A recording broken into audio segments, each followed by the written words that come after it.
All right, so we've got 10th house coming in for you. So now 10th house is covers a number of things. It can be the career, but it can also be aspects of your fame or your reputation or your public status. So it depends on your situation. Public status is how others see you or what your status is in the world. So you may be going from employed to self-employed or something like that. But it's your status and what other people see. So all of those aspects come in, but it is also the house of authority. So this can be an authority figure in your life. So this can be like a mentor or a boss or some other authority figure. It could even be a father or a dominant parent. It can also be an institution or some sort of a body that is authoritative. So this can be like the government or the military or even legal. It depends really on, what you perceive as being an authoritative figure in your life. So it's interactions on that level. It could be any one of those areas. It more than likely is career, though. It seems to be that may be the case. But you've got Saturn truth coming in here. Now, Saturn rules the 10th house anyway, and it rules Capricorn. So this is a very strong energy. It's not a fast moving energy. So, whatever is going to go on in this house will take its time. All right. But it really is about building foundations, building a strong foundation so that you can grow. And also, obviously, if you're building a career or your reputation, or some other aspect of the 10th house, it needs to have a strong foundation. Anything that doesn't have a good foundation, then Saturn will just fall away. So Saturn is a very strong energy like that. It really can send things sort of, just dismantling around you. But what you need to do is, whatever you're working on in this house, this is about building brick by brick, and getting a strong foundation and also putting in systems, in schedules, in, and just really looking at everything, your routines and, the structure in general around this house. And it can also be that if it is an authoritative figure or an authoritative institution that you're involved in, you could be put through your paces with the Saturn energy. So this is shoulder to the wheel. There could be quite a bit of work involved, but it can also be like you might have the person might be quite a taskmaster. You could also be under time pressure as well. With Saturn, things go slowly. They don't, as I said, they don't turn around quickly. So there's some sort of, there could even be like frustrations and delays. Perhaps things are not moving as fast as you'd hoped or something like that. But it really is about timekeeping as well. It rules time, does Saturn. And, it can be almost like, you've got a lot of responsibilities coming in this house. So you are under the weight of those responsibilities. Or it can be also that you are perhaps not getting the recognition you deserve for the work that you're doing. It just depends on what is coming in for you in the 10th house. But there's whatever gets built under the influence of Saturn is long lasting, because it really does put you in a position where you're forced to actually really put your shoulder to the wheel, focus on what you're doing, and build, bring systems in and create something which is going to be long lasting. That is the ultimate goal of Saturn. And it's in the 10th house, so it's like a double whammy. We've got here Athena, inner wisdom. You know what to do. Trust your inner wisdom and take appropriate action without delay. All right.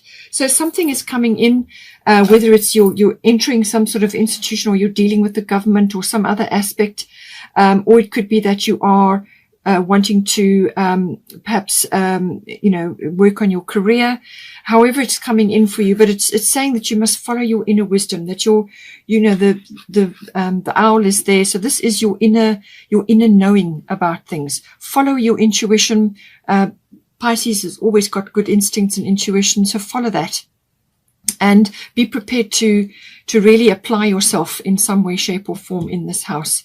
It's possible that full moon may be important for you now in March. That will be the 28th. So you could be building up towards that now. And, it's going to be in Libra. So just, put your shoulders to the wheel and apply yourself in whatever way is coming up for you in the 10th house, but follow your instincts, and that will be a very good, strong guide for you. It's like your inner GPS. Now, we've got here, bottom of the fairy tarot is 2 of spring. So a bright future manifested through hard work and creativity. Partnering with others who share your dreams, great progress being made. So this could be playing out in your 10th house. And this is where the hard work comes in. And, as I said, whatever you build with Saturn is going to be long lasting. It really puts you through your paces. So just go with it and be open to the structuring that Saturn will bring in. We've also got 7th house and we've got 11th house, and these all involve other people. So somewhere in this reading, as we continue on, there will be possibly partnering with others. So whether this is a personal love relationship, because you've also got Guinevere here, or whether this is a business partnership, or it could be both.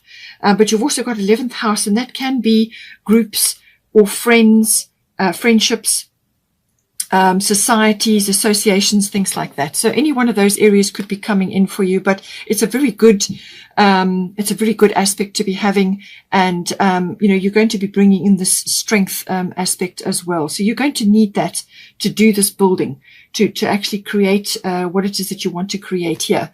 And you may have to collaborate with others, as I said, to bring this about. Now we've got here 7th house. As I said, this is the house of partners. So this can be your love relationship, but it can also be a business partnership. And also it rules the lower courts. So we've got here Yod Destiny. So this is a destiny card. Again, it's bringing in hard work and even a sort of a certain level of frustration with things that need to be dealt with. But this can normally be a very specific area of your life which is requiring you to detach from other people's advice or input or support. In fact, you probably won't get it with whatever it is that you're working on here. So whether this is a personal relationship or it's a business partnership, you're pretty much going to be doing this within the realm of that. There's going to be no external support. And this is because this forces you then to go inward and to follow your own inner GPS, which is what Athena was saying here about your inner wisdom. All right. So follow that. No matter what is going on, always follow your instincts. This can really put you through your paces as well. But it's very important because during this process, which can be a very strong angle bearing down on a specific point in your life, as I said, but this is following your own path. It's almost got like a pioneering quality to it. So you will be kind of on your own. You may be doing things quietly. You may be starting a business on your own, or you may be entering into a relationship on your own, or you may be something to do with that coming in.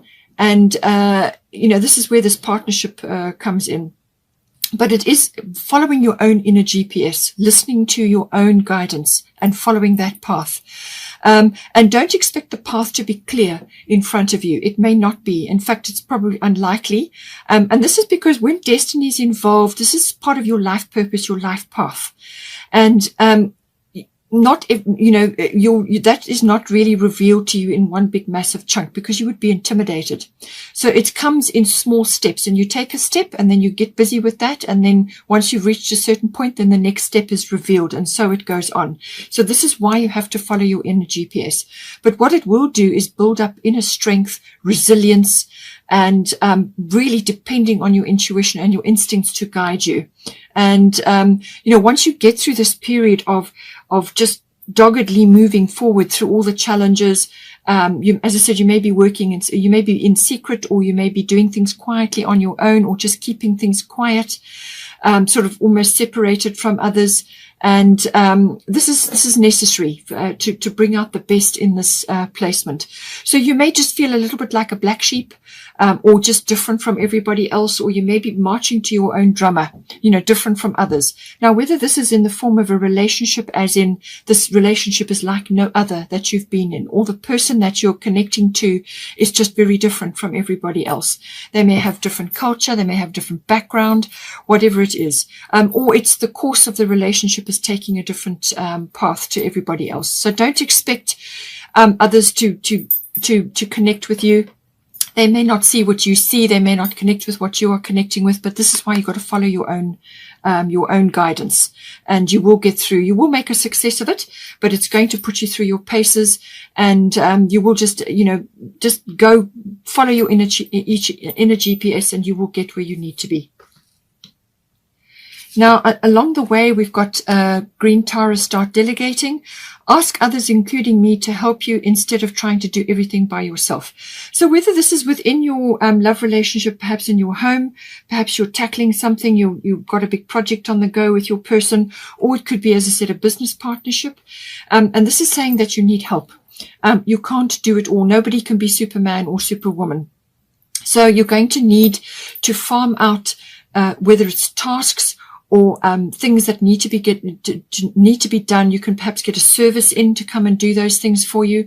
Whatever it is you need to do, you need to spread the workload. And as I said, whether this is in a personal relationship or a business partnership, there is help required to achieve it all, because otherwise what will happen is you will get overburdened. And with Saturn, you don't want to do more than you absolutely have to. All right.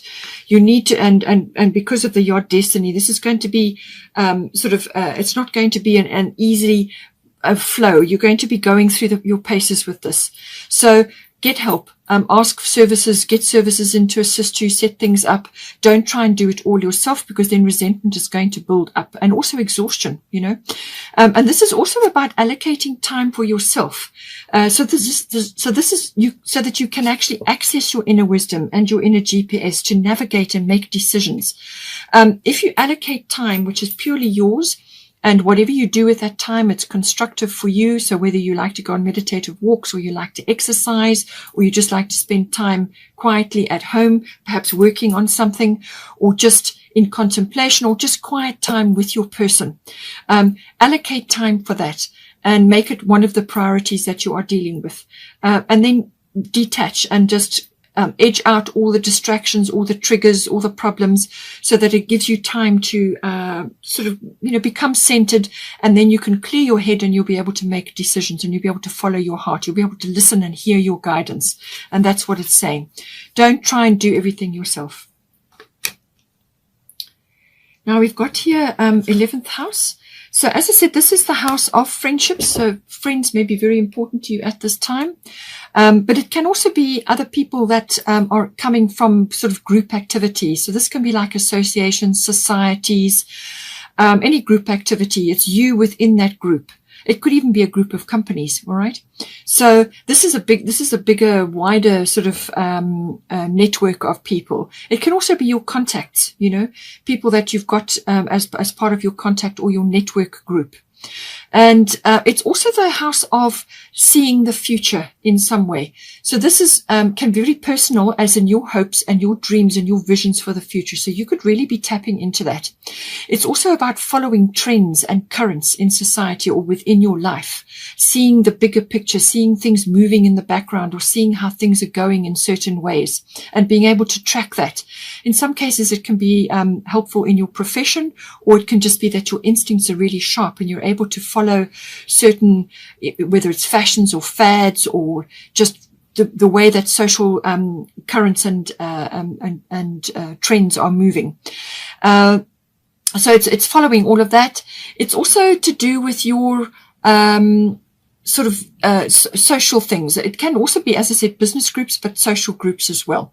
So it's your wishes, your hobbies, your interests, your dreams, your visions for the future, whatever is important for you, whatever you are aiming for, whatever you're wanting to move towards, your biggest aim falls in under the 11th house. So it's merging with that, with what you perceive for yourself, what you are seeing for yourself, your future, what you would really like to sort of move towards. It can also be being receptive or being involved in global or group things. So this can be group consciousness, global consciousness. It can also be social reform, anything to do with that. So that may be important for you. It could be that you're volunteering, or you're involved in some sort of social reform. It could even be government related, because you've got the 10th house here. And the 10th house is about maturity. So I do feel with Saturn as well, and that is about maturity, that you're going to be needing to look at things in a very structured and very mature way. So, or you are rising to prominence, because of your maturity and your wisdom. So it can be any one of those coming in. So 11th house, you may be, sort of leading in some way, shape or form. Maybe your hobbies and your interests and your wishes for the future, your dreams and your hopes are connected to social reforms and things like that. So that may be coming in for you. But otherwise, friendships can be front and center with this.